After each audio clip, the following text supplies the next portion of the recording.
Généralement, nous partons au marché et quand on considère que le prix d'un objet est assez élevé par rapport à notre capacité financière, alors on demande tout de suite, accordez-moi un rabais. C'est quoi le rabais? Nous allons faire une différence entre trois concepts qui vous sont familiers, mais bon, que généralement les gens ont tendance à confondre le sens. Alors, la différence que nous allons établir aujourd'hui, c'est entre le rabais, la remise et les ristournes. Quelle est la réduction commerciale que vous devez demander à ce que le fournisseur vous accorde? Alors, c'est ce que nous allons savoir tout à l'heure. J'entends les gens dire, monsieur, faites-moi un rabais. Accordez-moi une remise, une ristourne. Y a-t-il une différence vraiment? Ce qu'il faut retenir, c'est qu'il y a des points communs à tous ces trois éléments, à tous ces trois concepts. Premièrement, c'est que rabais, remise, ristourne sont tous des réductions commerciales qui sont accordées par un fournisseur à son client en vue de le fidéliser. Ça, c'est général, ça, c'est valable pour tous ces trois concepts. Voilà le point commun. Mais quelle est la différence vraiment? Ce qu'il faut retenir, c'est que les rabais sont accordés au client ou demandés au fournisseur en vue d'une réduction pour des biens qui ne répondent pas vraiment aux attentes du client. Exemple, défaut de qualité. Je veux acheter un pantalon jean, mais il se trouve que le pantalon jean ne correspond pas vraiment à mes attentes. Je demande alors au fournisseur de me faire une réduction commerciale. Dans ce cas de figure, je vais dire accordez-moi un rabais. Ou le fournisseur alors va dire bon, je vais vous accorder un rabais parce que le pantalon il est troué. Ou soit c'est un retard dans la livraison. Il est demandé que vous me fassiez la conception d'un site pour moi au plus tard le 20 juin et passer ce délai. Voilà, je vais peut-être courir des pénalités ou des sanctions auprès des partenaires. Alors, qu'est-ce qui va se passer?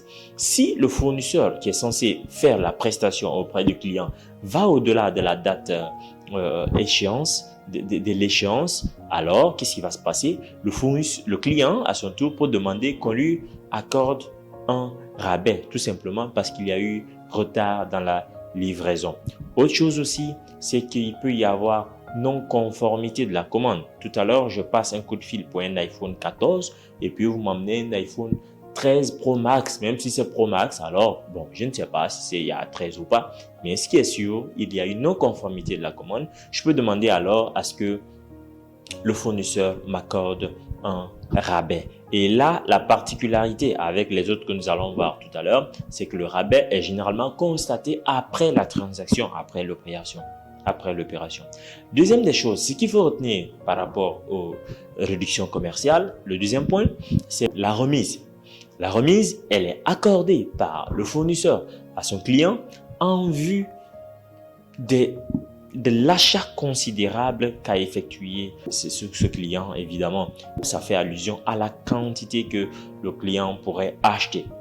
Ou soit, les remises peuvent être accordées à cause de l'importance du client ou à cause du fait que le client a un rapport tout aussi particulier avec son fournisseur.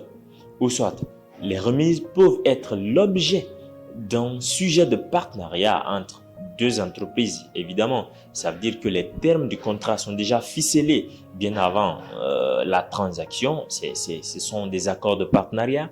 Alors, les remises sont accordées à cause de l'importance du client ou soit à cause de l'achat considérable que le client évidemment achète. Ça veut dire que si moi je dois acheter un sac de riz à 250 000 francs et que quelqu'un d'autre venait à acheter 10 sacs de riz, et évidemment, soyez-en sûrs, le fournisseur peut quand même faire une réduction commerciale dans ce cas de figure-là qu'on appelle la remise. À cause de quoi? De l'achat considérable effectué. Ou soit le client lui-même peut demander, vous n'allez quand même pas me facturer au même prix que celui qui a acheté un sac de riz. Et là, il aurait raison. Alors, le fournisseur peut être demandé de faire ou d'accorder une réduction commerciale dans ce cas de figure qu'on appelle la remise. Le dernier élément qu'on doit savoir, c'est la ristourne. Et ça aussi, comme je vous l'ai dit, ce sont tous des réductions commerciales, mais cette fois-ci, ça prend aussi en compte de l'achat considérable que le client pourrait est effectué, mais cette fois, la petite différence, c'est que les ristournes sont souvent accordées de façon saisonnière. Ça veut dire, par exemple, qu'on peut dire promo fin d'année. Promo fin d'année, un téléphone coûte désormais 80 000 francs. Un téléphone coûte désormais, juste pour la période du 15 décembre jusqu'au 31. Ou soit ce que Canal Plus fait, des promos saisonnières. Et ça aussi, ça fait allusion évidemment de la quantité. Parce qu'on peut dire de telle date jusqu'à telle date, tel nombre de sacs de riz achetés, on vous accorde une ristourne de 10%. Ça veut dire qu'on fait allusion à la quantité bien sûr, mais sauf que le mode de réduction fait allusion à la période, à la saison où l'opération se passe. Un autre élément bonus que je vais ajouter, ce sont les escomptes, ou bien l'escompte si vous voulez. Mais l'escompte, à lui, n'est pas une réduction commerciale, c'est plutôt une réduction à caractère financier. Ça veut dire que tout de suite, quand une réduction est accordée par un fournisseur à son client et qu'on appelle escompte, ça veut dire que c'est une réduction accordée pour un règlement anticipé avant la date butoir, avant la date échéance. Ça veut dire tout simplement que vous étiez censé régler votre marchandise ou bien la prestation qu'on a effectuée chez vous le 10 juin.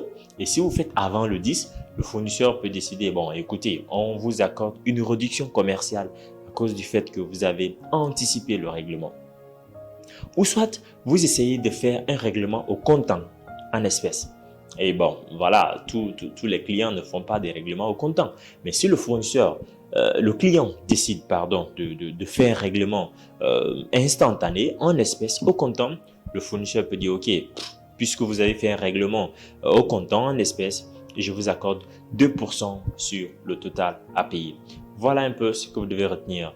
La vidéo vous a plu, vous avez appris quelque chose, partagez, likez, abonnez-vous et n'hésitez surtout pas à activer la cloche parce que très bientôt de nouvelles vidéos vont arriver pour vous permettre d'améliorer votre langage, pour vous permettre de devenir mieux convaincant dans la communication. Merci, à plus.